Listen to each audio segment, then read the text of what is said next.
Prontinho. Bom, eu acho que podemos iniciar. Eu apresentar? Olha só, rapaz. Bom, bom dia a todos e todas. Eu acho que estamos todos aqui. A ideia é que essa gravação ela fique registrada, né, para que os estudantes no futuro possam acessar. Fico feliz com a presença de todos. Tenho certeza que com o tempo vai aparecendo mais pessoas. Essa é mais uma apresentação do nosso grupo de estudo, né, dentro do nosso ciclo de apresentações ao longo do semestre. E agora estamos com o tema anfíbios. E hoje a apresentação do digníssimo Airano Santos Protásio, que é professor do IF Bahia, do campus de Simões Filhos, graduado em licenciatura em Ciências Biológicas, mestre em Zoologia pelo UFS, graduado pelo NEB, mestre pelo UFS, e atualmente doutorando do programa de pós-graduação em Biodiversidade e Evolução. É isso? Isso. Biodiversidade e Evolução da UFBA. E vai entrar aí com o tema anfíbios vivendo entre a água e a terra. Aí a apresentação, o tempo livre, você pode apresentar durante o tempo que você achar que é plausível. Geralmente o pessoal apresenta entre 40 minutos e 1 hora. E depois a gente abre para o pessoal fazer suas considerações. Viu? Fique à vontade, agradeço aqui a presença e a tela é sua. Obrigado, Arielson. Obrigado, Guilhermino. Obrigado, pessoal. Vou compartilhar a tela aqui para a gente ir conversando, tá? É um prazer, viu, estar aqui com vocês hoje. Só um momentinho. Eu vou compartilhar a tela inteira.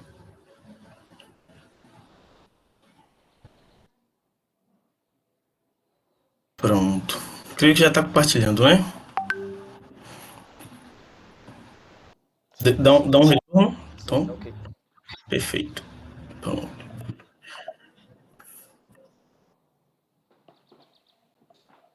Pronto. Podemos começar, né? Sim, fica à vontade. Ou a gente aguarda mais pessoas chegarem? São 10h06. Eu acredito que nós podemos iniciar e o pessoal que for chegando, eles vão acompanhando. Viu? Perfeito, então. Então, gente, bom dia. Meu nome é Airano Protásio, agradeço o convite, estar aqui com vocês hoje, tá? Hoje nós vamos bater um papo, né? Vamos bater um papo sobre os anfíbios, com esse tema Vivendo entre a Água e a Terra, que foi um tema que o professor Arielson desenhou, e eu gostei, achei bem legal, porque eu acho que reflete bem os anfíbios em si, e é um tema aberto, né? Então vai ser bem interessante. Vou começar me apresentando. Airano, acho que alguns de vocês já devem achar meio estranho assim, né? O Arielson está apresentando, né? Nós somos bem parecidos, né? Porque nós somos irmãos e, além de irmãos, somos gêmeos, tá? Então a gente acaba confundindo um pouco as pessoas, dá aquela bugada, naquele susto inicial, né? E nós somos também não criativos, porque nós temos a mesma profissão, né? Então nós somos biólogos e professores. A diferença é que eu ensino no IFBA, tá? E atualmente eu sou doutorando na UFBA no programa de Bioevo, tá? Então eu vou iniciar com essa árvore da vida, que eu gosto bastante, eu acho ela bem intuitiva, bem didática, tá?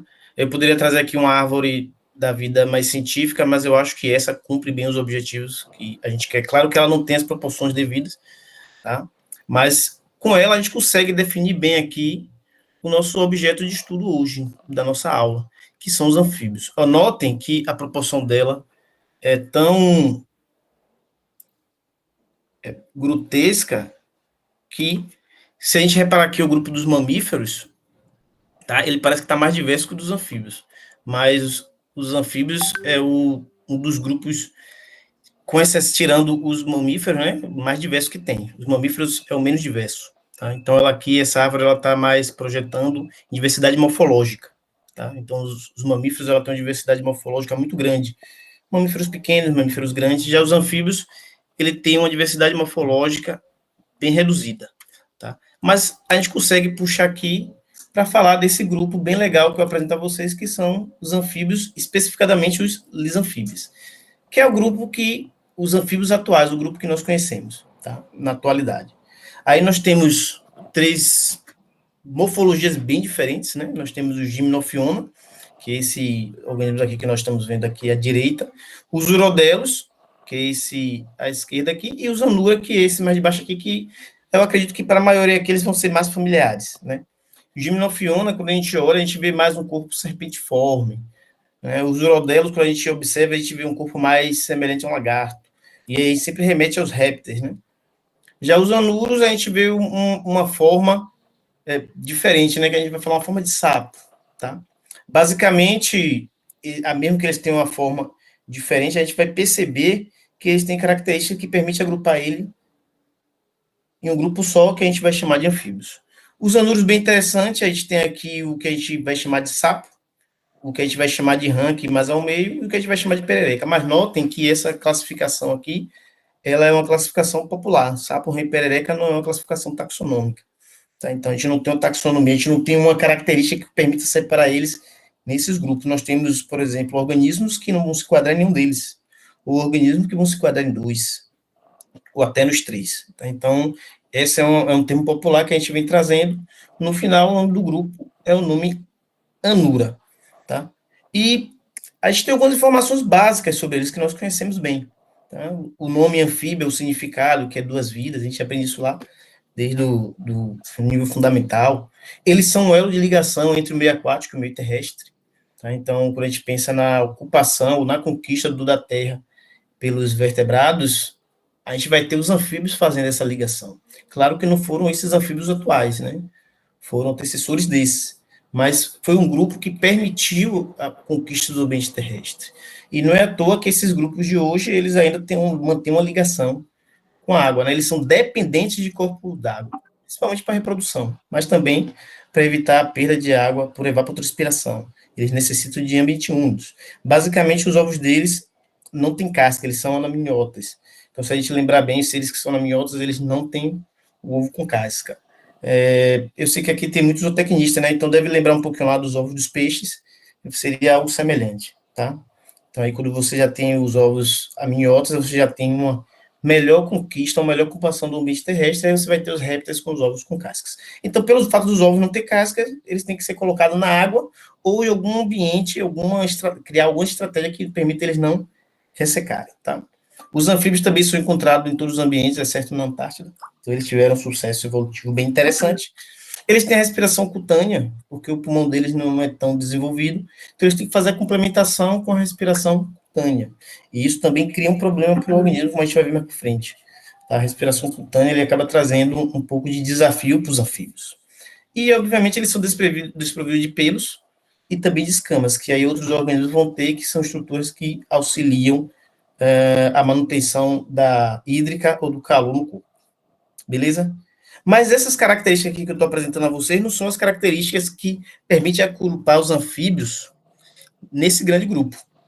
Essas características que eu estou apresentando a vocês aqui agora são as características que permitem agrupá-los nos anfíbios. Tá? São as características sinapomórficas do grupo. Então, nós temos a estrutura do tegumento, a estrutura da pele dele. Vou falar depois um por um, rapidamente, tá? Nós temos a papila anfibiória e a papila basilares. Nós temos o operculum pectrum, o bastonestes verdes, o músculo levator bulbi e os dentes pedicelados. Então, acredito que alguns de vocês já devem ter ouvido falar dessas estruturas. Os que não ouviram falar devem falar, mas que coisa estranha é isso, que são os anfíbios, que só era a pele. Não, é uma série de características. Algumas vão ter elas reduzidas ou não, tá? Mas, no geral, em todos os anfíbios você vai encontrar essas estruturas. Não necessariamente eles têm uma origem comum, tá? Mas todos eles vão ter essa característica, nem que seja por evolução convergente. Então, quando a gente fala do tegumento dos anfíbios, a gente pensa logo na respiração pela pele. Tá? A pele delas evoluiu justamente para o animal poder fazer as trocas gasosas por ela. Então, isso permite também que o animal perca água pela pele. E esse aqui cria o grande desafio para os anfíbios. Ele precisa respirar pela pele, mas ele vai perder água pela pele. Então, é por isso que nós encontramos anfíbios, geralmente, à noite, onde a temperatura é mais fresca, mais amena, e você não vai achar nunca um anfíbio no sol, porque ele vai perder muita água, ele vai morrer desidratado. Também entra naquela história de jogar sal no bicho, né? O sal, ele tem uma capacidade de puxar água. Então, quando você joga sal na pele do bicho, como a pele dele é fina, notem que a primeira camada da pele aqui, ela é bem fina, e ela não tem muitas células que tornam densa, nem substância liberada, então o animal perde muita água rapidamente, então ele morre desidratado. Então o animal sai pulando lá, que ele vai morrer desidratado. Então a pele do animal, ela tem essa estrutura, essa característica, tá? Ela tem algumas glândulas, as principais seriam a glândula mucosa e a glândula granular. Basicamente, uma produz o muco que o animal ele tem que ter a superfície úmida para poder fazer as trocas gasosas. Lembram lá que para você ter as trocas gasosas tem que ter uma superfície úmida. Então, a pele do animal, mesmo aquele sapo lá que quando a gente pega ele mais seco, como a gente vai ver, ele vai ter a pele ainda úmida. Aí ele tem a glândula de veneno também, alguns em maior ou menor quantidade.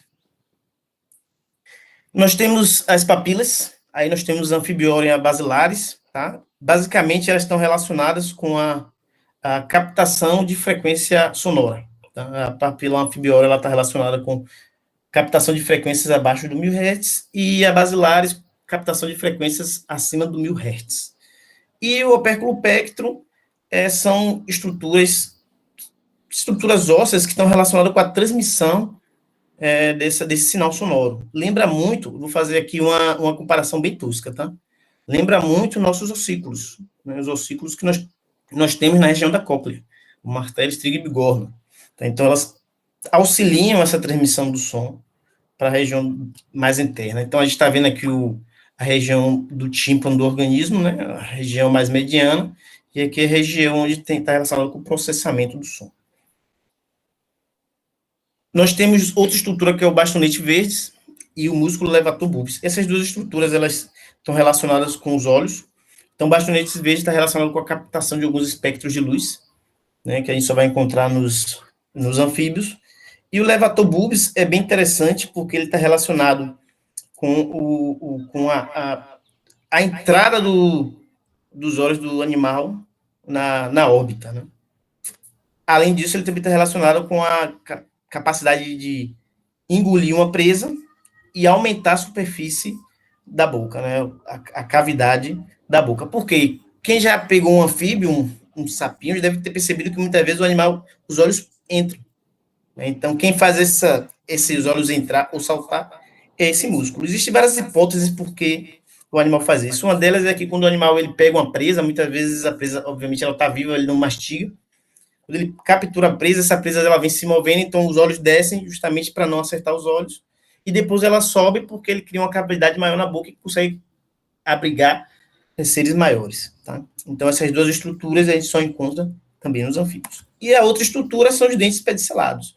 Muitas pessoas pensam que anfíbios não têm dentes, mas eles têm. É claro que tem grupos que vão ser totalmente desdentados, outros vão ter projeções ósseas, bem interessante, né, principalmente aqueles que comem presas maiores, então eles vão ter projeções do crânio, né, mas uma grande maioria vai ter esses dentes pedicelados, que elas estão relacionadas também com a captura de presa.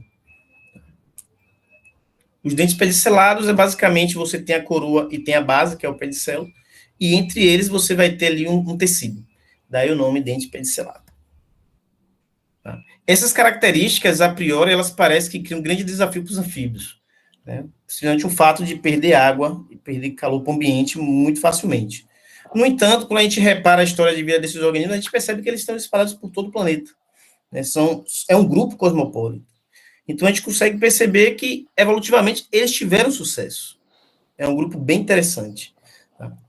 Mas, quando a gente começa a olhar com a lupa do conhecimento, a gente começa a olhar os detalhes, a gente começa a perceber que essa distribuição não é uniforme entre os três grupos, Gymnophiona, Urodela e Anura. Elas são diferentes. Então, esses três grupos aqui, ó, e a diferença deles não está só na morfologia, também está na fisiologia e na capacidade de se distribuir pelo ambiente. Então, olha só, fala um pouco dos Gymnophiona, que são esses seres que têm o corpo vermiforme. Tá? Eles, basicamente, têm uma distribuição pantropical, ou seja, eles ocorrem em toda a região tropical dos três diferentes continentes, América, África e Ásia. Então, a gente olha aqui, ó, a diversidade maior é o mesmo gráfico, né? São gráficos diferentes, mas que falam a mesma coisa, mostrando que a diversidade maior está nessa região. Tá? Então, a distribuição dele é mais pantropical. Os urodelos, ele tem uma distribuição mais holoártica, né? Principalmente nas zonas temperadas do hemisfério norte. Tá? Então, a gente vê que a diversidade de espécies ocorre mais naquela região. No Brasil, nós temos 5 espécies desse grupo. Né? Antigamente era só uma, na região da Amazônia. Depois, a mesma espécie foi separada em 5. Então, hoje nós temos 5 espécies. Então, é o grupo menos diverso que temos no Brasil. E nós temos a ordem Anura, que é a ordem mais diversa, é a ordem que nós mais conhecemos. É a ordem, para alguns, é mais interessante de estudar. Mas é a ordem que teve um maior sucesso. Ela tem uma distribuição cosmopolita, né? Ela corre em diferentes ambientes do globo. Então, é um grupo que não é que os outros não tiveram sucesso, só que os Anuros ele teve mais sucesso que os outros, né? Conseguiu ocupar diferentes ambientes, tá? E se a gente for reparar que o cladograma dos anfíbios, a gente consegue perceber essa diferença bem marcante, né? Dentro de Gimnofiona, nós temos no mundo cerca de 222 espécies, no Brasil, 39. Quando a gente pensa nos caudatas, nós temos no mundo 824 espécies. No Brasil, nós temos 5, que foram aquelas que eu apresentei agora no final. E quando a gente pensa no Anura, no mundo nós temos 7.736 espécies, no Brasil, 1.144. Então, é uma diferença bem marcante, né? Ao todo, o grupo dos anfíbios no mundo, 8.782 espécies, no Brasil, 1.888. Aqui eu vou fazer uma ressalva. A gente consegue captar as diferentes listas do mundo ou no Brasil em sites diferentes, na base de dados. Então, a do mundo a gente pega no site Amphibious Species of the World, bem interessante. Quem quiser estudar um pouco mais sobre anfíbios, saber as curiosidades, é só ir lá e pesquisar, né, que nós chamamos de frost. Então, veja que eu atualizei em 2024, atualizei ontem essa lista. Eu tinha dado uma palestra há algum tempo, estava bem diferente, já tinha, acho que, uma adição de mais de 200 espécies, né, do tempo que eu dei a última palestra para agora. Né? Mas a lista brasileira, ela é de 2021. Né? Eu tentei baixar a lista brasileira e não estava baixando. Então, o site estava com algum problema. Mas eu creio que não mudou, porque ela está como 2021. Então, é bem provável que no Brasil, essa adição que teve no mundo, provavelmente teve muita no Brasil. Então, no Brasil aqui, ela está um pouco desatualizada. Beleza? Então, quiserem saber um pouco mais de anfíbios, vai nesses 2 sites, do Amphibious Species of the World, lá do Frostos, e da Sociedade Brasileira de Petologia, que você consegue acessar as listas de anfíbios e de répteis do Brasil. Tá? Então, a gente consegue ver aí que os anuras, eles tiveram um grande sucesso. Eles são seres interessantes. A gente pode até fazer algumas perguntas, né? Por que essa ordem anura é a mais diferentona? É a ordem diferentona de todas. E por que só escuto falar nesse grupo? Com certeza, muitas pessoas aqui devem só ouvir as pessoas falar um sapo, uma perereca, uma rã. Dificilmente escuta falar de uma Cecília. A salamandra, na nossa região, quase zero. Aí você vai encontrar em algumas coleções, né, já que elas são amazônicas. Né? Mas por que a gente só escuta falar desse grupo? É simples, né? Porque ele é o grupo mais diverso que tem. Tá? Mas essa diversidade, ela não ocorre por si só. Né? Nesse tripé que eu coloquei aqui, falta nós preenchermos 2 outros espaços, e a gente vai ver quais são as outras características ou as outras grandezas dos anuros que permitem ele ter um sucesso, tá? Não é a diversidade por si só. Então, olha só, por ele ser uma ordem diversa, a gente consegue encontrar esse grupo em diferentes ambientes, né? A gente encontra eles facilmente em nossa casa. Com certeza, muitos de vocês já devem ter encontrado uma rapacuia no banheiro, que é essa Synax aqui, ó, Synax signatus. É um animal que ele ocorre nas casas das pessoas facilmente, principalmente no banheiro. As pessoas encontram na cozinha, geralmente a gente tem um ambiente mais úmido, né? A gente vai encontrar ele. E com certeza alguns de vocês já devem ter escutado esse Leptodactylus troglodytes aqui. É um tal de um pique no ambiente quando passa. Esse bicho canta até no esgoto. É bem interessante, literalmente. É bem interessante. Então, muitos de vocês devem ter ouvido esse bicho cantando ou ouvido alguém falar desses animais. Isso devido à grande diversidade, principalmente na nossa região.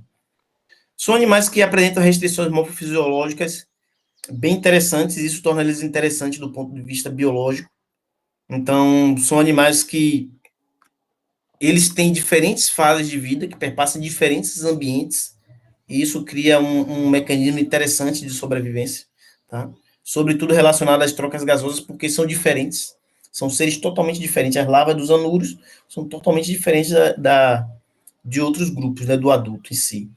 Então, ele está em ambiente diferente, que tem um regime físico-químico biológico diferente da que o adulto está. Então, isso já cria um mecanismo de estudo interessante, tá? essa limitação morfofisiológica permite que eles sejam, ou talvez limite eles a serem filopátricos. São seres que eles não têm uma distribuição muito evidente, muitas vezes eles utilizam a mesma bolsa para se reproduzir. Então, é bem provável que se você fizer um trabalho de captura e recaptura com esses bichos, você é capaz de encontrar sempre os mesmos ali próximos à poça que você pegar um. Tá? Porque eles são bem filopátricos, eles têm uma baixa capacidade de dispersão. São animais que têm os membros bem reduzidos, né? Tirando alguns que nós chamamos de perereca que saltam, vão longe, a grande maioria tem uma capacidade de locomoção bem reduzida. São animais que cantam, então as pessoas gostam dos cantos dos sapos, né? Acham interessante o canto do sapo. São seres, muitas vezes, o macho, grande maioria das vezes, o macho canta para atrair a fêmea. Algumas fêmeas também podem emitir som, mas a grande maioria são machos, né? Nós temos diversos tipos de canto, não é só um tipo, canto de anúncio é o mais comum, que é aquele de atração, mas temos outros tipos de canto também, como o canto agonístico. Quando a gente pega um animal, por exemplo, com a mão, ele começa a fazer um som, é porque ele acha que vai ser predado, né? Então é óbvio que ele vai emitir sons de agonia, nós chamamos de canto agonístico, né? O som agonístico. Então a gente pode estudar esse canto, para estudar um pouco a interação entre eles, os mecanismos de cortejo da fêmea, a comunicação com outros machos, que muitas vezes eles fazem também cantos agressivos, quando você tem um macho cantando e tem um outro perto, eles podem emitir cantos de agressividade. Então é bem interessante, estudando aí os parâmetros físicos do canto, tá? Aí a gente bebe um pouco nos parâmetros físicos do canto. Aí um outro trabalho, também mostrando os cantos de duas espécies bem legais que nós temos aí na região. Esse trabalho foi desenvolvido no campus da UFRB, né? No campo foi por Hugo, deve estar assistindo, eu não sei, mas foi um trabalho que foi desenvolvido no campus da UFRB, né? Bem legal, também com o som, com o canto dos bichos.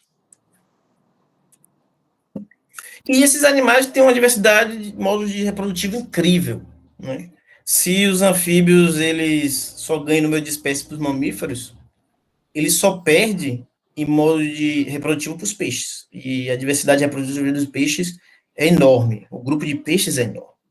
Então, a diversidade reprodutiva dos anfíbios, quando comparado o número de espécies de anfíbios aos de peixe, é maior. Tá? Então, o modo reprodutivo desses seres é surpreendente. É bem interessante. Então, aí nós temos um trabalho que foi realizado em 2005, que os pesquisadores eles descreveram alguns modos reprodutivos dos anfíbios. Na verdade, já existia trabalhos com modos reprodutivos. Um dos mais conhecidos é o de Dulem e Trube, é um livro, não me recordo muito bem o ano, acho que de 85, se salvo não me engano. E aí esses autores, aqui no Brasil, eles atualizaram para a realidade brasileira da Mata Atlântica. Né? Então, eles atualizaram, os autores tinham apresentado primeiro cerca de, se não me engano, 27 modos reprodutivos, eles adicionaram mais e acabou fechando em 39 modos reprodutivos dos anfíbios da Mata Atlântica. É uma referência bem interessante. São as formas que os anfíbios se reproduzem, depositam os ovos, basicamente, né? Então, os autores, eles pegaram e separaram em dois grandes grupos, ovos aquáticos, ovos terrestres e arborícolas, em subgrupos, né? Nos ovos aquáticos, nós temos, por exemplo, dois subgrupos, ovos depositados na água e depositados em espuma, existem outras mais. Aqui eu estou dando um recorte do trabalho. Tá? E ovos depositados na água, por exemplo, descreveram o que eles chamaram de módulo. Módulo 1, módulo 2. Módulo 1, quando os ovos e os girinos exotróficos são liberados em água lêntica. E o módulo 2, quando os ovos e os girinos exotróficos são liberados em água lótica. Aí a gente vai entender um pouquinho sobre exotróficos e endotróficos. Exotrófico está relacionado, a gente sempre tenta traduzir assim, né? Para fora, exo. E trófico vem de alimentação. Então, são seres com a alimentação ocorre geralmente fora do corpo da mãe. Tá? Endotrófico, alimentação no corpo da mãe. E lêntico e lótico, lêntico está relacionado a ambiente de água parada. Eu associo bem sempre com lagoa, para não esquecer, lagoa, lago. E o lótico, água corrente. Né, e seriam aqueles ambientes aquáticos que você tem um fluxo. Então, os anfíbios, eles não se reproduzem de forma aleatória. Né? Então, você não vai ter uma espécie que sai se reproduzindo em ambiente lêntico ou ambiente lótico. É bem difícil. Geralmente, eles têm uma fidelidade no sítio reprodutivo. Tá? Então, isso permite você classificar eles nos diferentes modos reprodutivos que ele realiza, bem legal.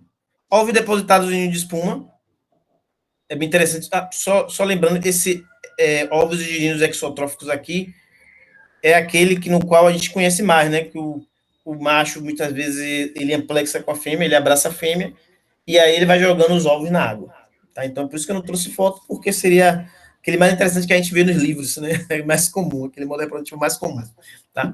Já o com ninho de espuma, os pesquisadores separaram em diferentes modos, eu trouxe só dois aqui para a gente entender. Ninho de espuma flutuando sobre poça, e girinos exotróficos em poça, e ninho de espuma flutuando sobre poça, girinos exotróficos em riachos.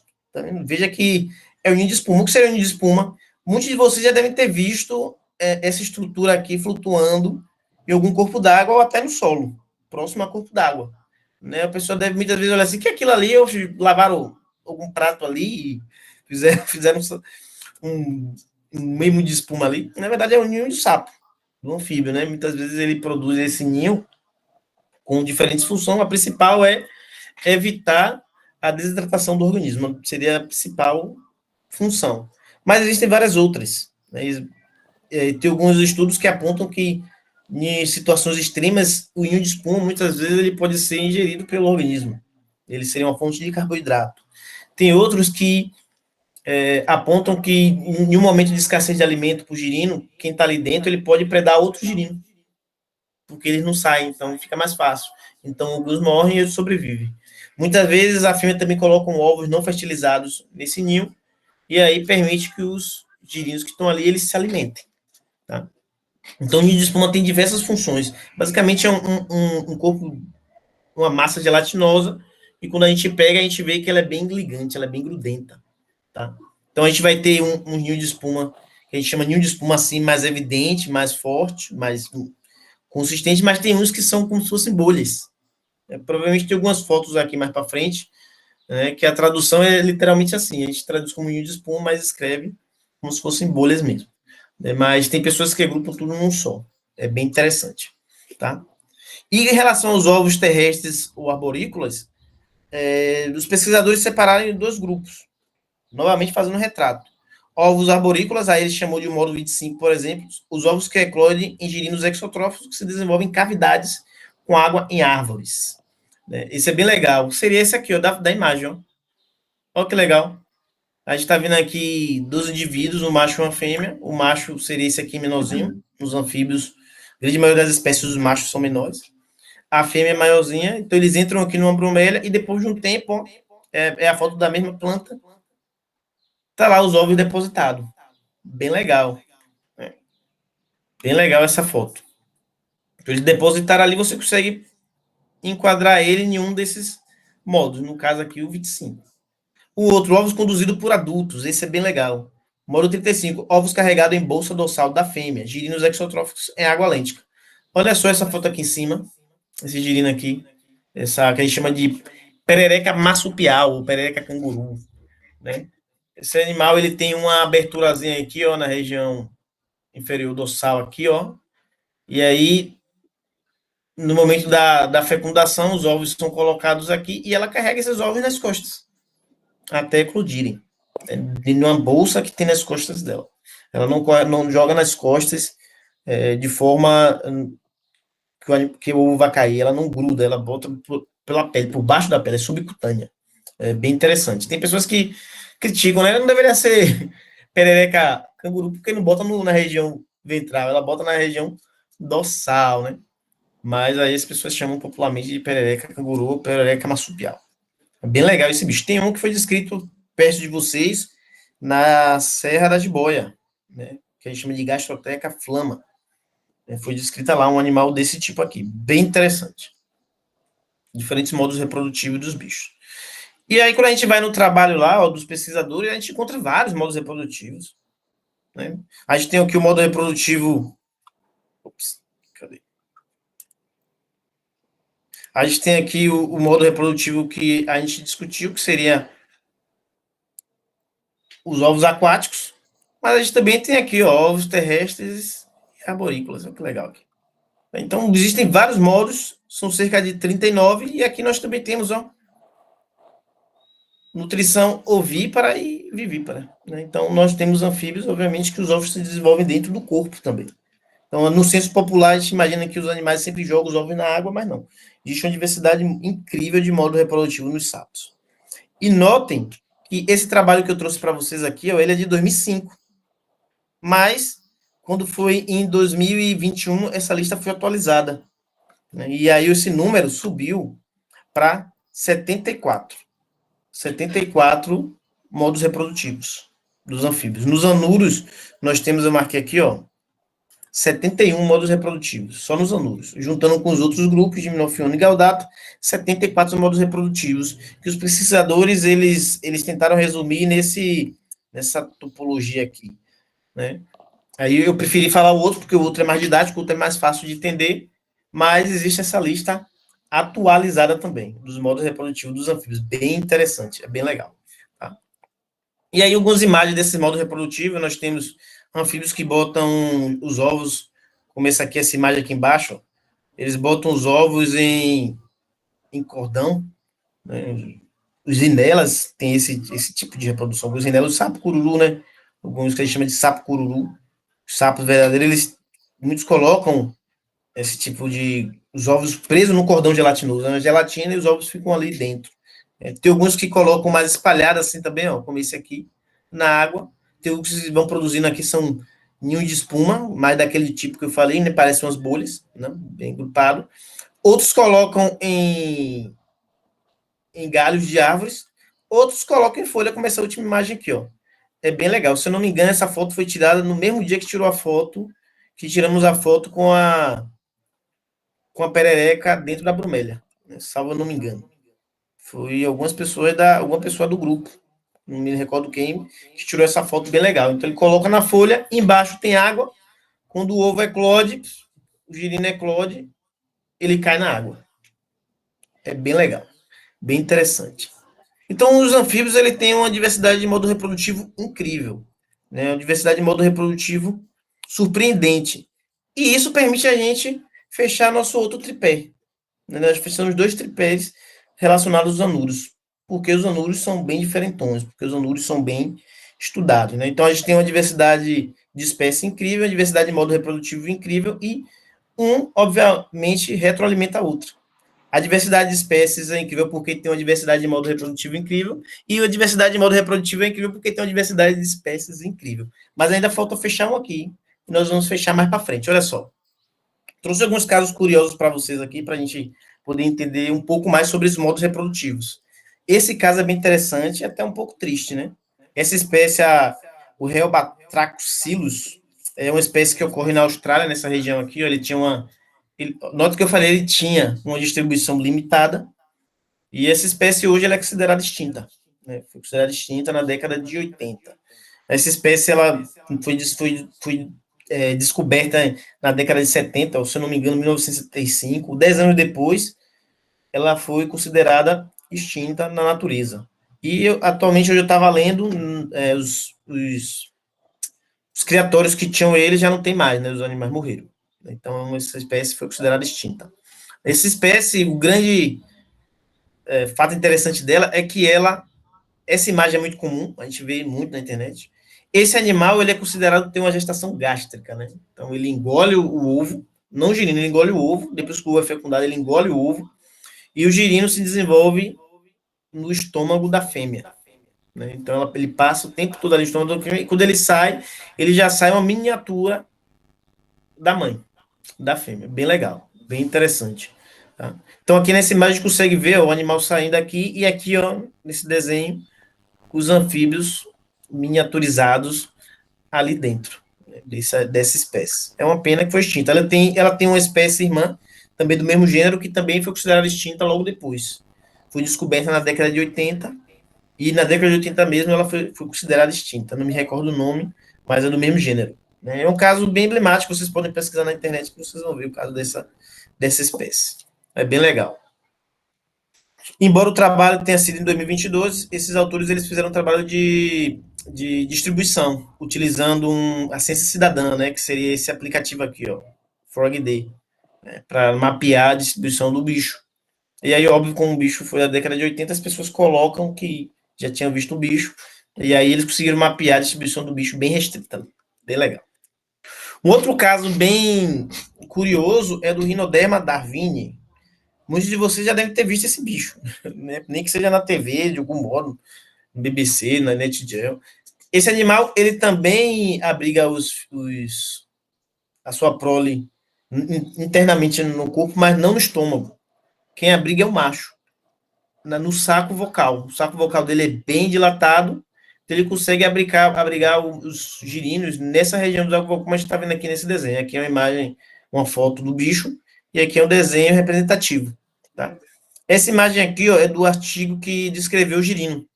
Então, eles desenharam, dissecando o bicho e visualizando os girinos, e descreveram o girino, que é esse aqui. Ó.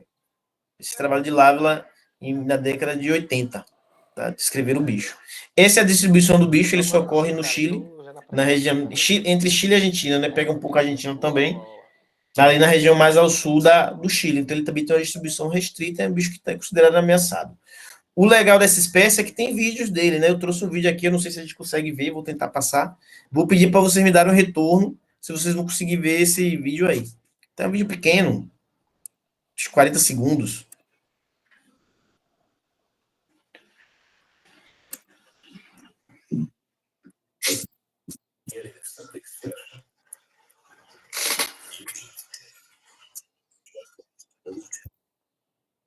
Vou dar uma parada aqui para perguntar aqui. E aí, alguém me dá um retorno? Estou conseguindo ouvir aí o vídeo, ver? Tá um pouco picado, mas se você soltar de novo, do início, pra gente ver se passa direitinho. Eu vou soltar aqui novamente. Trabalhar com vídeo é sempre complicado, né? Mas vamos ver.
Que legal.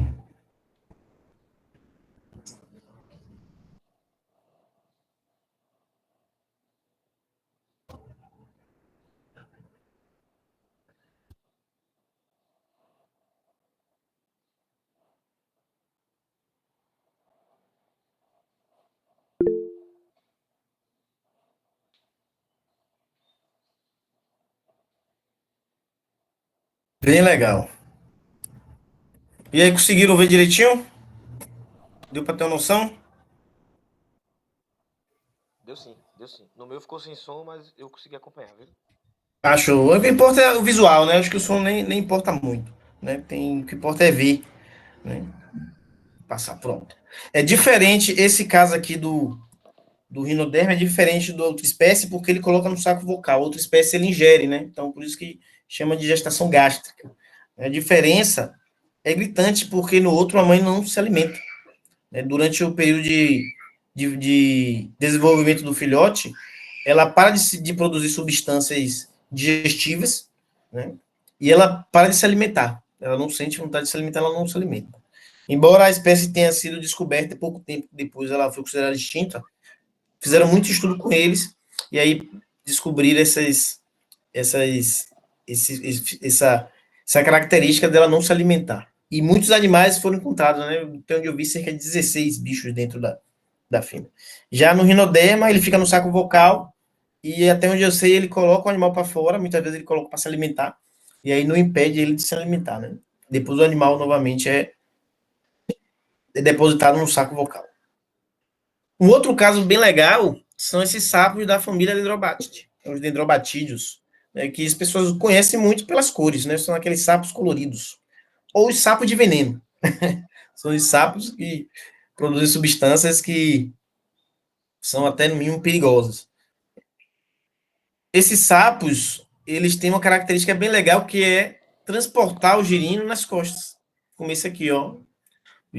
Saxus nexus. Ele transporta o bicho nas costas. Então, é uma característica de muitos membros da família fazerem isso. Esse trabalho aqui é bem legal. Ó. Eu não conhecia, achei, já dei uma lida. Bem legal, porque ele trabalhou a evolução da característica de transportar os bichos, os girinos nas costas.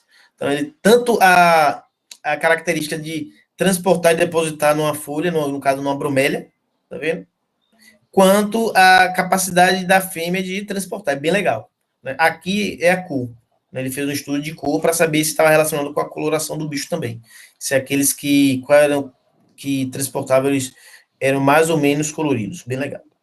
E aí ele desenvolveu essa topologia aqui. É bem interessante. Então, nem todos ele tem cor, aqui é fêmea, esses dois aqui de baixo são a fêmea que transporta, então muitas vezes você não tem essa cor tão evidente. É bem legal. Eu tenho até outro vídeo aqui, vou passar, se vocês não verem, vocês falam. É um filme, vídeo pequeno mostrando esse transporte desse.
Massa. Muito legal esse organismo.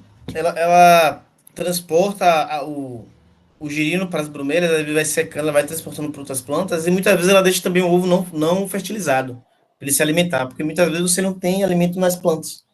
Então ela vai lá e deixa um ovozinho para ele se alimentar daquele ovo não fertilizado. Tá? Então o animal ele acaba consumindo ovos da própria espécie. Bem legal. Um outro caso bem interessante é o das pipas. É um gênero de anfíbios bem interessante, que a gente está vendo aqui, esse aqui é um pipa carvalhói. Então, os pipas, eles têm uma morfologia bem semelhante, como a gente pode ver aqui, ó. Essa aqui não creio que seja o pipa carvalhói. Esse aqui é o pipa carvalhói, que está relacionado com a distribuição. O pipa carvalhói, ele acontece aqui na região da Mata Atlântica, né? Então, ele está distribuído aqui nessa região. É a única espécie de pipa que acontece aqui, e as outras, elas estão mais para a região amazônica, como a gente está vendo aqui. E aí você tem várias espécies para aquele lado ali, como pipa-pipa, por exemplo, né? Essa espécie, ela também tem um comportamento bem reprodutivo bem interessante, onde a fêmea coloca os ovos, ou melhor, né, o macho coloca os ovos nas costas da fêmea, pois esses ovos são cobertos com tecido, e aí os ovos vão eclodindo e vai saindo os anfíbios já miniaturizados, né? Eles já saem pequenininho, mas na forma do adulto. Eu tenho o vídeo dele aqui, mas esse vídeo é mais complexo, porque tem pessoas que têm aquela tricofobia, né? Então, para ver esses vídeos, não gosto daquele anel de furo. Né? Então, quem não quiser ver, não precisa olhar, né? Mas é bem interessante. Vou passar aqui rapidinho, também é um vídeo curto, mas a gente vai vendo esses animais saindo das costas da fêmea.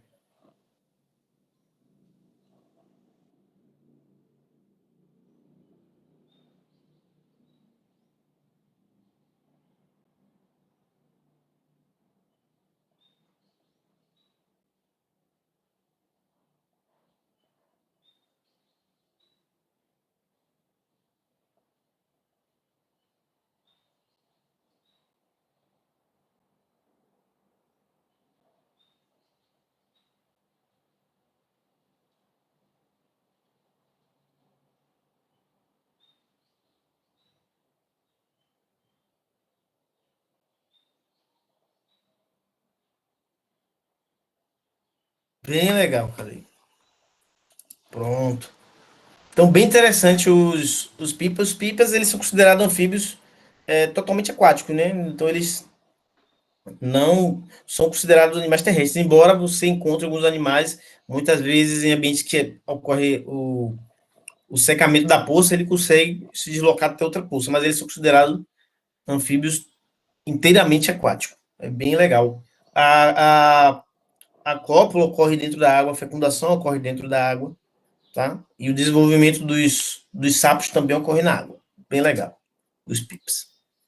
Tá? Então, aí, olhando assim esses exemplos que eu acabei de dar, a gente consegue perceber que existe outro protagonista nessa história, que não só os sapos adultos.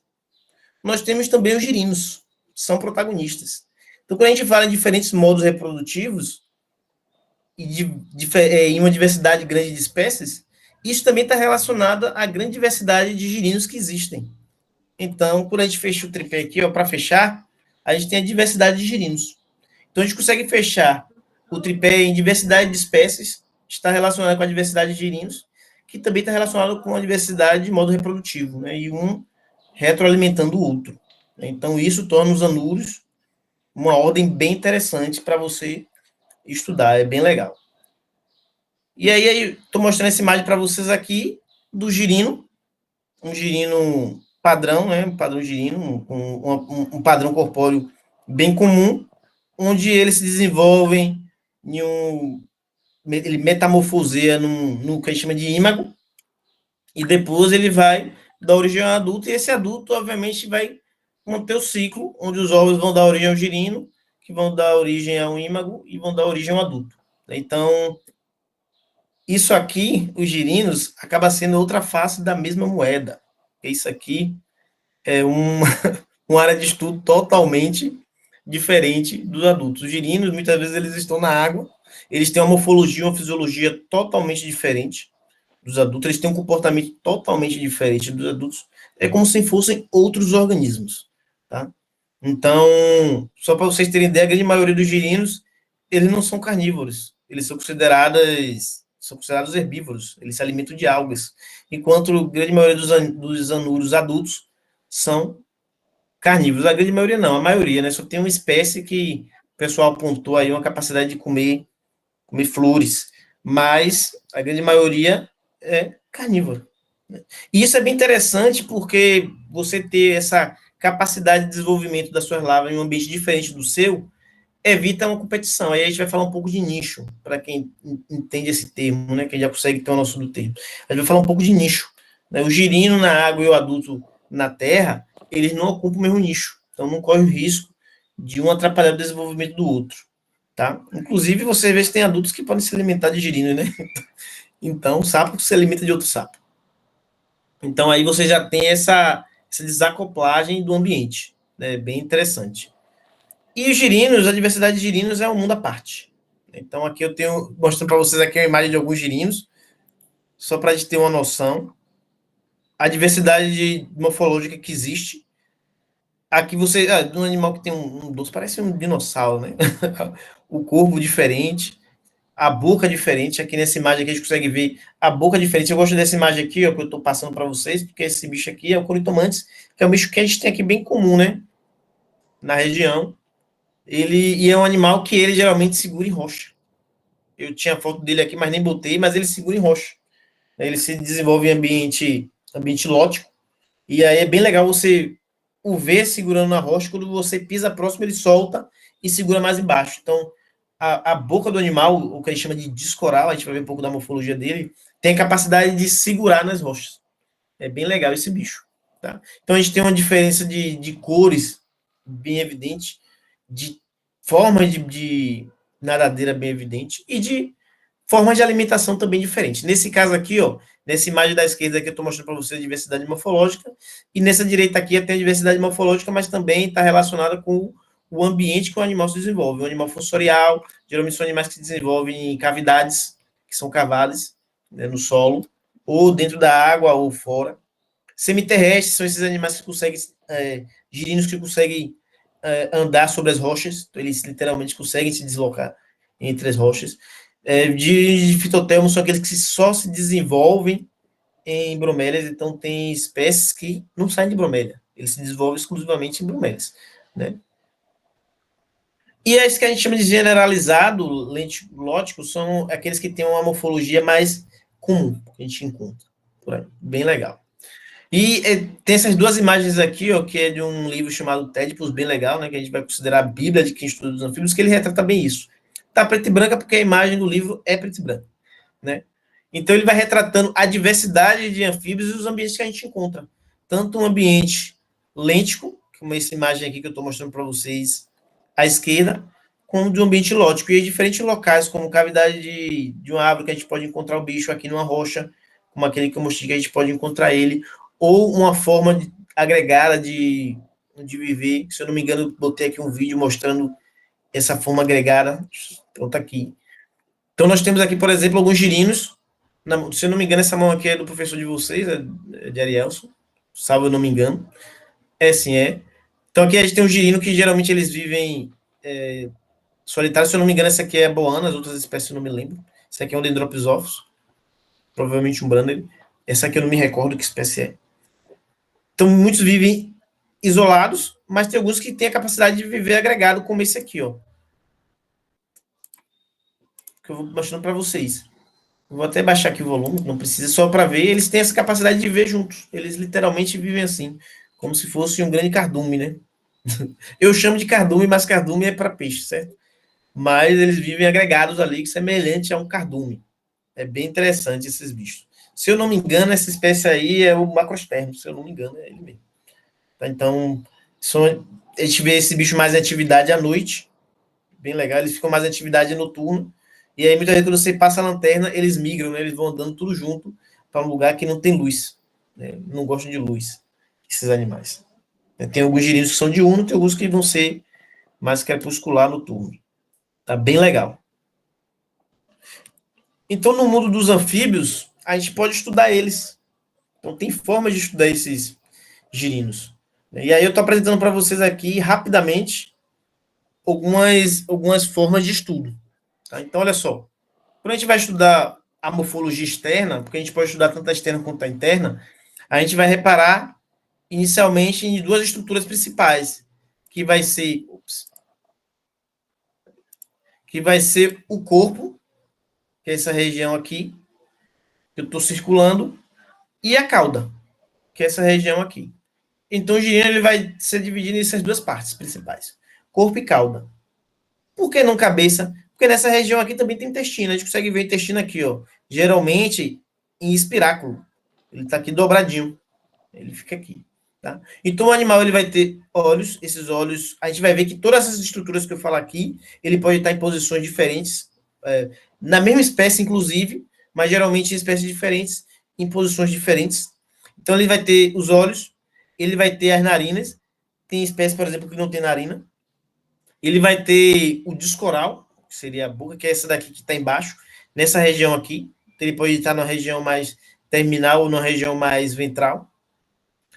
Nós vamos ter a nadadeira, essa nadadeira aqui dorsal, seria essa nadadeira mais de cima. A nadadeira ventral, a musculatura da cauda, então isso aqui que a gente vê é a musculatura da cauda, o animal dá força ao animal para ele poder nadar. Ele vai ter o espiráculo, que é por onde sai a água que passa pelas brânquias. Detalhe, os girinos, eles não respiram oxigênio do ar, eles respiram oxigênio da água. Então, eles utilizam o oxigênio através das brânquias, que eles têm brânquias internamente. Tá? Dentro do ovo, as brânquias estão ainda visíveis, mas no momento da eclosão, essas brânquias já estão na região interna, a gente não consegue ver, né? Só se a gente dissecasse o bicho para poder visualizar as brânquias. Então, o animal inala água, essa água oxigênio as brancas e ela sai por esse tubo aqui que nós chamamos de espiráculo. Tá? Aqui está já as patinhas traseiras que já nasceu nessa foto aqui. Ela já nasceu, geralmente nasce primeiro as patas traseiras, os pés de trás, os pés traseiros e depois as mãos. Né? Aqui embaixo também tem um tubo, que a gente vai chamar de tubo ventral, que é onde saem os produtos, o excreta do animal. Nesse artigo, a autora não especificou o tubo, mas o tubo fica bem aqui nessa região de baixo. Eu acho que tem alguma foto aqui que ela botou esse tubo. Então, aqui a gente tem a morfologia externa do bicho. Na morfologia oral, nós temos algumas estruturas bem legais. Nós temos aqui que a gente chama de papila, que é essa região aqui, ó, tem um bocado de estruturas papilares, são as papilas. Nós podemos dividir o disco oral em duas regiões, a região anterior e região posterior. A região anterior seria essa região acima, e a região posterior, essa região abaixo, tá? Tem outro termo também que eu me esqueci como é que chama. Região anterior, ou superior, posterior ou inferior. Né? Então pode vir assim. Ele vai ter dentículos, essas estruturas aqui, okay, essas linhas de dentes, que é assim que chama mesmo, né? Linhas de dentes. Essas linhas de dentes aqui, nós vamos chamar de linha de dente anterior, e vamos enumerar. No caso aqui tem uma, duas, três linhas de dentes anteriores, e as de baixo também vamos enumerar, a gente vai chamar de linha de dentes posterior. Uma, duas, três, quatro. Para que servem essas linhas de dentes? Para que servem esses dentículos? Para o animal raspar. Então ele raspa os ambientes. Então nós temos animais que são raspadores, ele chega numa base de um vegetal, então ele raspa para poder se nutrir porque é solto. Então, muitas vezes tem um animal morto, ele vai lá e raspa o animal no substrato da poça, ele vai lá e raspa o substrato da poça. Tá? Então, nós temos animais que se alimentam através da filtração, literalmente. Né? Ele raspa e filtra as partículas que ficam no ar, enquanto tem outros que não chegam a raspar, ficam andando na superfície de água e filtrando o que passa por ele. Tá? Nessa imagem aqui do lado, é a mesma coisa, é um disco oral diferente, mas ele aqui tem dois dentículos de dente superior, três inferior, e ele tem uma evaginação. Então, essa região que entra aqui, ó, seria, a gente chama de evaginação lateral. Então, ele divide o disco oral em dois. E esse animal tem o que a gente chama de bico córneo, que é isso aqui, ó. Tanto a parte inferior quanto a parte superior seria o bico córneo. Ele é queratinizado, por isso que ele tem essa comprida. Tem mais carnívoro, que isso é bem evidente, é bem desenvolvido, tá? O bico córneo.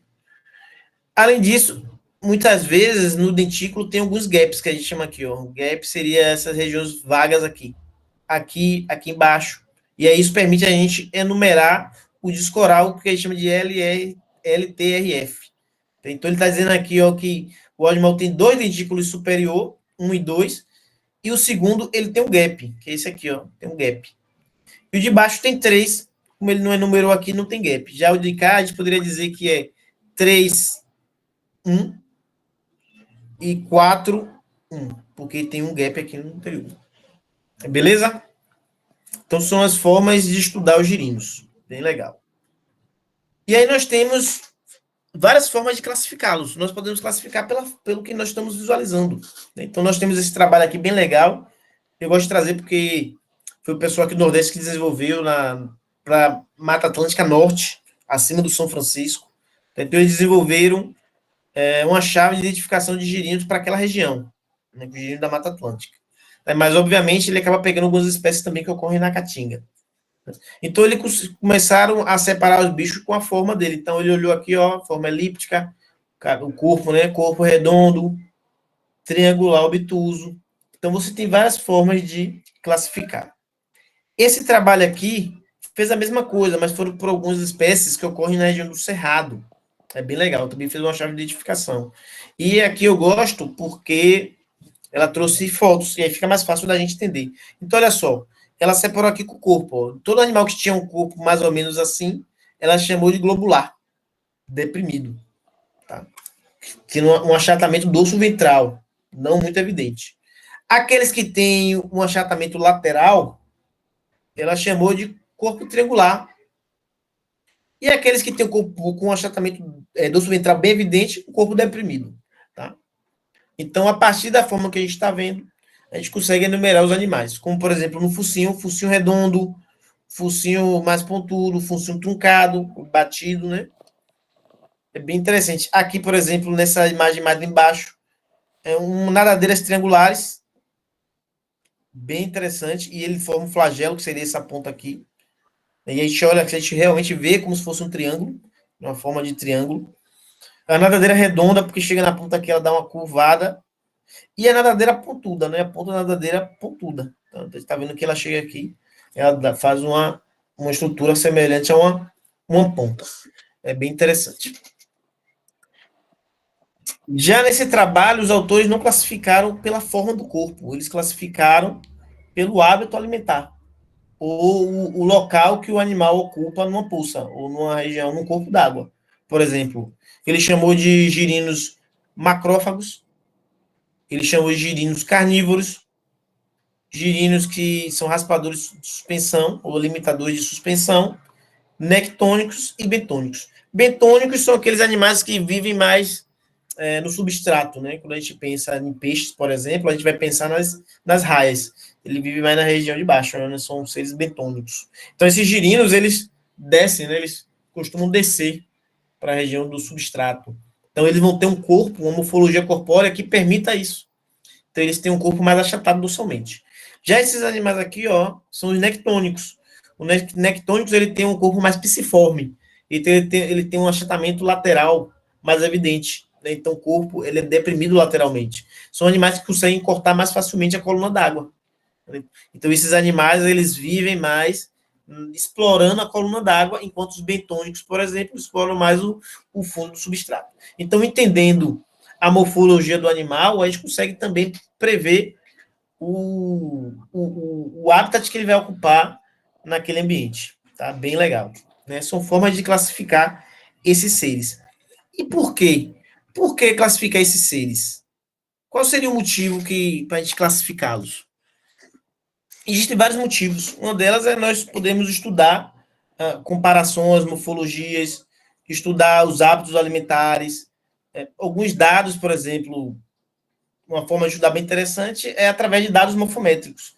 Aí eu peguei aqui emprestado esse esquemazinho que o pessoal lá do RAM utiliza, aí da UFRB, e ele mostra alguns atributos morfométricos que são medidos no girino. Então a gente pode medir esses bichos com um paquímetro, por exemplo, ou uma lupa. Então você vai medindo eles, vai medindo o comprimento total, o comprimento do corpo, o comprimento da cauda, a altura do corpo, a altura da musculatura da cauda, e a partir daí, com um objetivo bem evidente, você consegue fazer um trabalho bem interessante. Tá? Por exemplo, nesse aqui, os autores eles separaram os organismos com base no habitat que ele ocupa. Terrestre, especialista de ambiente lógico, fossorial. Então, eles separaram por família e o número de indivíduos por família que tem essa dada característica. É bem interessante. Esse trabalho é bem bonito. E nesse aqui, eles utilizaram a morfologia dos girinos para poder separar as espécies. Né? Então, foi um trabalho muito nível taxonômico. Então, são 4 espécies que são bem semelhantes quando adulta. Esse animal é da China. Eu não gosto de trazer muito exemplo de outros continentes, mas quando tem algo assim bem interessante, é bom a gente trazer. Né? Ele tem uma morfologia bem diferente, né? Parece filme de ficção científica.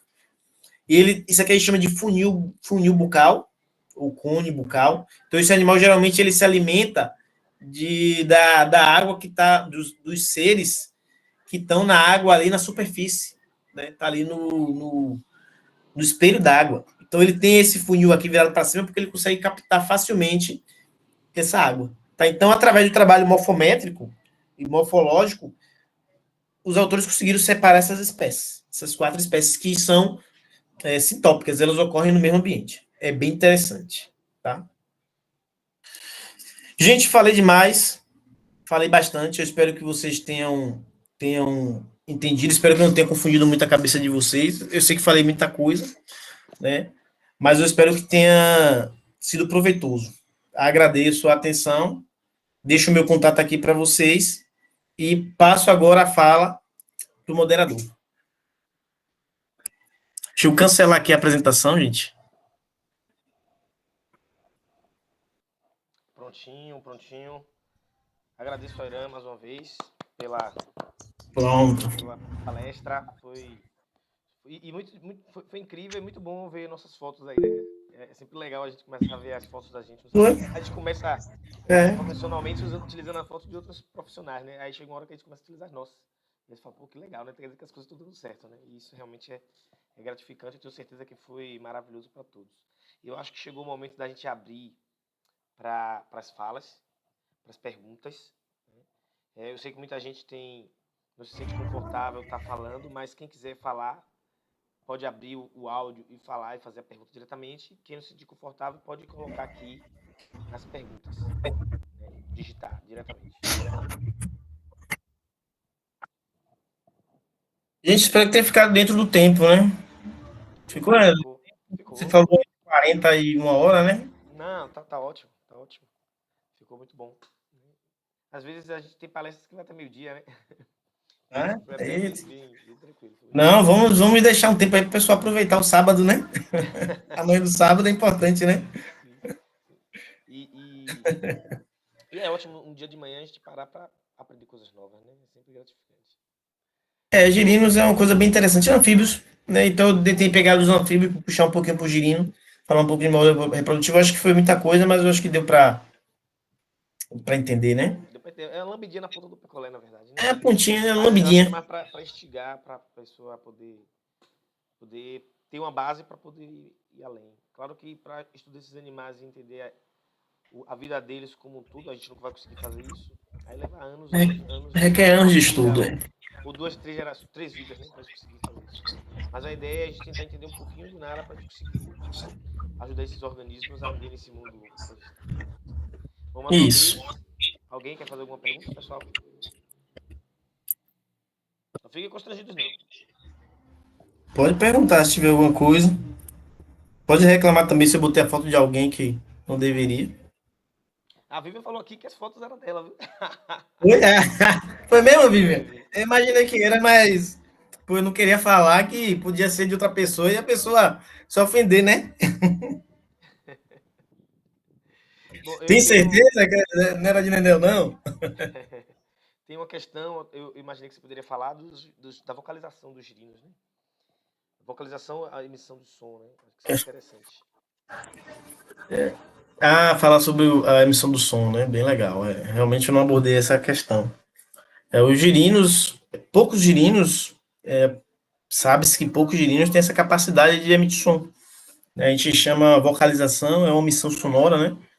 E até hoje, até o momento, nós sabemos que tem 3 espécies formalmente descritas e uma está em fase de descrição do girino. Então a gente descreve a espécie e também descreve o girino. Então, como eu falei para vocês, a morfologia, a fisiologia, o comportamento do girino é totalmente desacoplado do adulto. Então, quando você faz a descrição de uma espécie, é interessante, é conveniente você também fazer a descrição do girino. Então, você faz a descrição morfológica do girino. E nesse processo, sabe-se que 3 girinos, eles são capazes, nesse mundaréu de 7.000, 3 são capazes de emitir som. Tá? E esse som está associado geralmente com a alimentação, que são girinos carnívoros.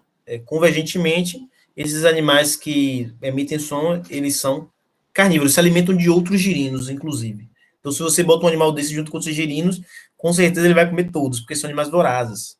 Nós recentemente encontramos um desse bicho, e a gente mandou esse trabalho para uma revista, e está em fase de avaliação, né? Se sair, será o 4º girino que emite som. Aí seria bem interessante.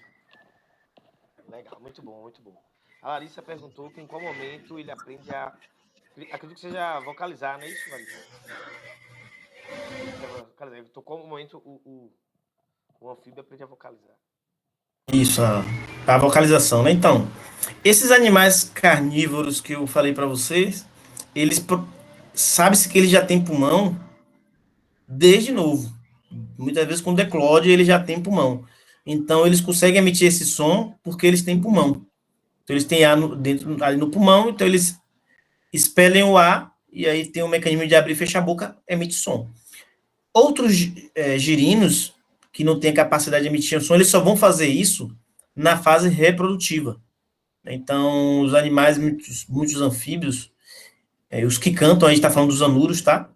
Que emitem esse som mais de canto de advertência, eles têm algumas estruturas na boca que só se desenvolvem na época reprodutiva. E aí, quando ele se torna maduro, ele tem essa capacidade de emitir som. No entanto, tem outros girinos que fazem isso, mas é um número bem pequeno, ainda que a gente chama de uma fase de transição, né, froglet, eles conseguem emitir som. Não necessariamente o canto de anúncio, fazer alguma emissão sonora, como, por exemplo, o canto de agonia. o canto de anúncio acaba sendo um pouco mais sofisticado e aí ele não tem essa capacidade. Mas muitas vezes, quando ele já faz aquela transição ali de ímago, algumas espécies conseguem emitir som. Mas a grande maioria é só na fase quando ele já está maduro já. Legal, legal. Ah, muito bem, ela botou que seria no momento da maturação, isso mesmo, quando está reprodutivo. A outra pergunta da Larissa, o canibalismo só ocorre na fase de girino? Não, não, Larissa. Os anfíbios, eles comem. A gente costuma dizer que ele come o que cabe na boca, né? Então, se o animal tem uma boca grande, ele vai comer. Então, se eles fossem um pouquinho do nosso tamanho, eles comeriam a gente com certeza, viu? Mas eles comem tudo. Então, passou na frente, se for um animal pequeno, muitas vezes eles comem. Então, esses animais maiores, quanto maior o animal, ele consegue predar outros anfíbios menores. Inclusive da Então, própria espécie, né? Se é a própria possível. espécie, né? O canibalismo é natureza linda, né? Mas a natureza é muito linda. Guilhermino levantou a mão, gostaria de falar algo? Pode Eu manifestar. gostaria de fazer uma pergunta. Eu acredito que em campo seja comum ou não ter vivências únicas, experiências muito interessantes, e eu queria saber de você se você já teve alguma surpresa quanto a um cientista de campo de ver, observar alguma coisa que não seria normal estar naquela região, naquele momento, e estaria acontecendo naquele momento. Qual a observação que chamou mais atenção, assim? Você fala dos animais assim, né? Isso, Vendo o dos local, né? animais, isso. No campo a gente vê muita coisa legal, né? A gente sempre costuma dizer que a gente vai em lugares que acaba que a humanidade ele vai pouco. O ser humano está em tudo que é canto, né? Eventualmente a gente está andando no lugar mais remoto e encontra uma tampinha de garrafa lá, uma garrafa PET, né? Então, você, é prova que já passou ser humano ali, né? Mas acontece coisas incríveis, né? Coisas fantásticas. Tem uma cena que eu perdi, eu não vi, é uma pena, eu estava chegando na hora, mas estávamos, eu, o Ariel e a Vivian, e a gente tinha pego uma espécie chamada Boca Emanuel Oxente, e a gente foi soltar depois, né? Acho que no dia seguinte foi soltar, né? A gente levou para a base, fez o trabalho e depois retornou para o local para soltar. Quando eles soltaram o animal, eles soltaram na água e de repente veio alguma coisa e pegou o animal, e comeu. Alguma coisa da água pegou e puxou o animal para baixo, né? E aí eles ficaram surpresos. Hoje, predaram o sapo. Assim, na hora que soltou, pegou, né? O bichinho. Eu perdi, eu acho que tô dando risada assim, mas é triste, né? Mas faz parte da vida, né? Você cuida do bicho, anda meia hora, né? Pra soltar o bicho num local. Aí quando soltou o bicho nadando, veio um bicho lá e comeu, né? E ninguém quis saber o que era, né? A água era funda, a água escura. Quem vai saber o que era que tava lá, né? E eu perdi. Quando eles gritaram, eu falei, oxe, cadê o sapo? Teve uma outra cena, Teve a do outro gato, momento, teve a do do gato também. gato. Foi o do gato, foi muito engraçado. Nós estávamos em Jacobina. Nené, o Ariel e a Vivian, novamente, né? E a gente pegou essa mesma espécie de Pokémon Loxente, na Chapada Diamantina. E a gente levou para a base. E a base era uma casa. E a gente estava trabalhando o bicho, tirando foto. O bicho, né? Montou um cenário, tava tirando foto. E tinha um gato nessa base da casa já, né? Tinha um gato feral lá. Era mato. Pra vocês terem ideia, o local ele era iluminado com energia solar. Né? Então não tinha água, a água era da cachoeira, tinha uma cachoeira perto que vinha por gravidade, então era bem isolado o local, né? E eu estava tirando essa foto, o sapo pulou, saiu do cenário, o gato veio de lá do nada, surgiu do nada, pegou o sapo e saiu correndo, levou o sapo. E aí os meninos saíram correndo atrás, tentando pegar o gato, ele se picou pro mato, levou a perereca, né? E nem conseguiu tirar foto, tadinha da perereca. O gato feral, né? Foi um gato. Um bicho danado, viu? Gatos são incríveis, são os bichos. Eles sempre pegam, né? Quando a gente tá com essas pererecas assim, tem gato Sim, manso. Eles sempre querem correr pra pegar. comeu. Com certeza ela comeu a perereca. E o pior é que esse gato comia nossos ovos tudo, que a gente tinha ovo lá, né? Os mantimentos. Esse bicho entrava na cozinha e comia os ovos. A gente pensando que era alguma ave, depois a gente percebeu que era o gato. Comia os ovos e ainda comeu o sapo. Ô, bichinho danado. Incrível, incrível. Ai, deixa eu ver mais alguma pergunta. Hum, o pneu, a Marcela lembrou bem que teve um pneu lá na Pedra do Cavalo. Nós estamos fazendo o campo semana passada, se eu não estou enganado. E no meio do mato a gente encontrou um pneu enorme que a gente ficou na dúvida se era de um daqueles tratores ou de avião, né? Porque tava no meio do mato, assim, um pneu, né? Uma coisa bem, bem inusitada, né? Coisas que a gente encontra da humanidade. Professor, Oi? eu tenho uma dúvida. Pode perguntar. Então, essa semana eu vi um vídeo de uma teia de aranha com aranha e uma pessoa pegava uma outra aranha e jogava na teia. E essa aranha que era jogada, ela se tornou a vítima da teia da aranha, né?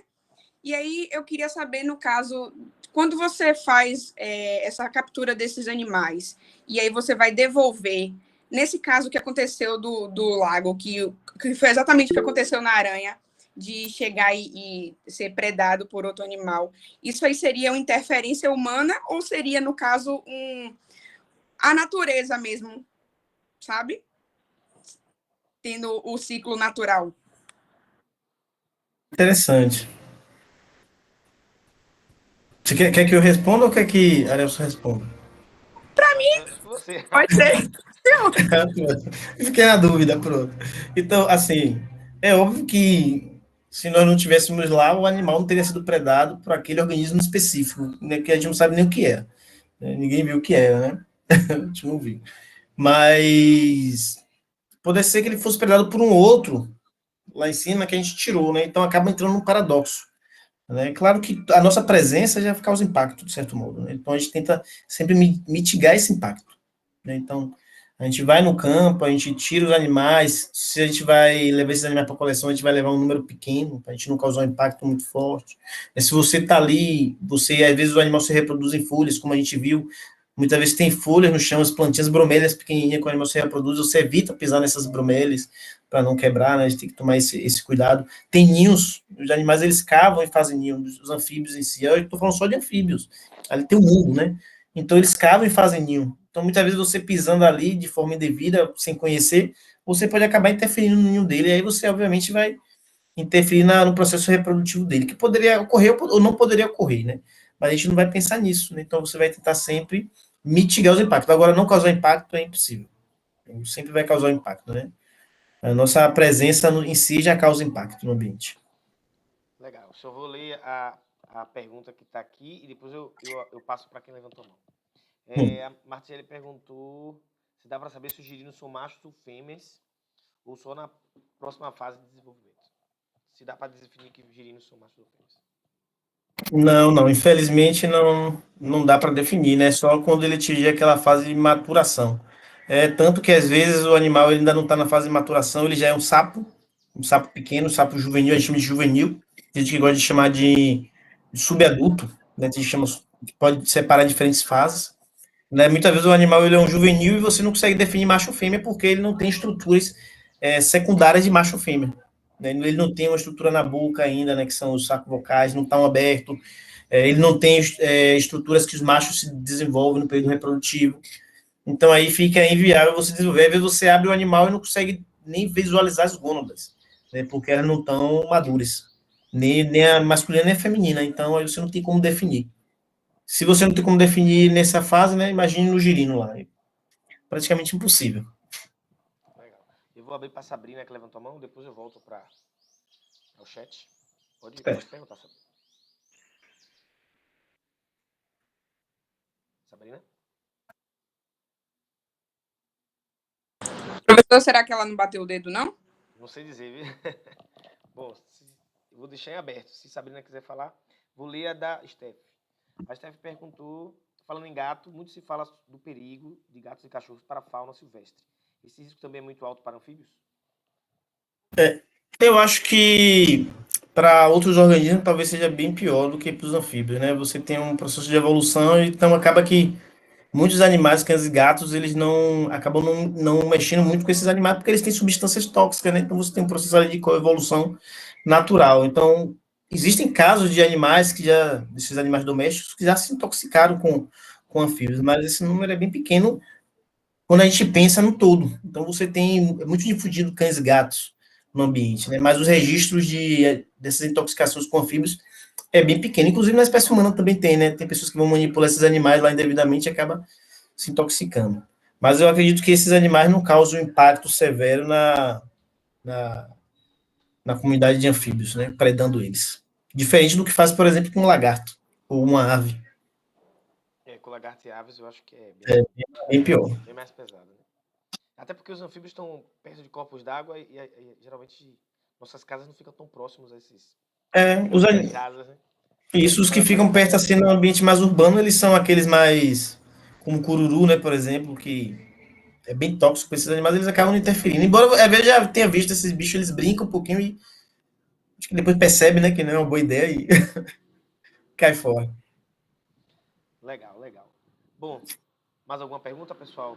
Não sei se eu deixei passar alguma coisa aqui, mas acho que não. Deixa eu ver. Acho que não. Então, se ninguém tiver mais pergunta, eu acho que já vale nós encerrarmos. Mais uma vez, em nome do GES. Vou abrir para ver se alguém quer perguntar mais alguma coisa. Eu só queria lembrar da lista de presença que está fixada no chat. Aqueles Boa. que não tiveram atenção aí podem estar preenchendo a lista certinho. Isso, não esqueçam da lista. É importante para a gente poder emitir o certificado de todos e todas. Bom, eu vou então encerrar. Né? Vou deixar um tempo para o pessoal poder acessar o chat. Em nome do GES, vou agradecer a Irã, que veio, se comprometeu a apresentar nesse sábado, tirar o seu dia de sábado. E todos nós também, né, que estamos aqui, podíamos estar em vários locais, nas praias, nos rios ou com nossa família, mas nós tiramos esse dia para estarmos aqui aprendendo um pouquinho mais sobre esses animais que são, do meu ponto de vista, todos os animais são legais, mas os anfíbios são realmente incríveis. Então agradeço em nome do GES por toda a parceria. Espero que nas próximas palestras e eventos você faça presente também, porque sem dúvida é uma ajuda incrível e prazeroso assistir sua palestra, viu? Muito obrigado. Eu agradeço o convite e agradeço a participação de todos aqui presentes, viu? Muito obrigado pelo convite e espero contribuir mais com esse bate-papo, né? Eu acho bem legal de conversar sobre os animais como um todo, a vida como um todo e os anfíbios melhor ainda, tá bom? Obrigadão, gente, ó. Beijão no coração de todos. Legal, tchau, tchau, pessoal. Até mais a todos e todas. Tchau, professor. Tchau, tchau. Tchau, tchau, gente. Posso Tchau, me gente. retirar? Tchau, tchau. Tchau. Ó, o Marte aí, ô Marte, rapaz, ô Marte. Tchau, Naomi. Tchau, pessoal. Ô, Larissa Perdigão, Larissa. Oi, eu. minha irmã de Thiago, né? É, Eu conheci pelo sobrenome. Tudo bom, né? Prazer, viu? tudo. Prazer. Espero que tenha aproveitado, tenha gostado. Gostei, bem interessante. Ah. Os videozinhos achei também interessante, porque Deu para ver como a gente direitinho? não tem a prática, né? São esses vídeos que acabam dando uma certa noção pra gente que não é específica da área. Eu achei que ia ser legal, fiquei com medo porque vídeo sempre dá problema, né? Online, mas espero que tenha dado para ver direitinho. Você tem esses links para os links dos vídeos para a gente poder disponibilizar para o pessoal? Tenho, eu posso passar. Quiser. Pronto, vou passar para a Arielson, aí ele passa para vocês. A gente bota no grupo. Legal. Show de bola. Obrigado, viu, professor Irã? Valeu, gente. Obrigadão, Guilherminho, Larissa. Tchau. Tchau, tchau. Até mais. Bom final de semana para vocês. Tchau, Para vocês também. Tchau, tchau. Bom, vou encerrar.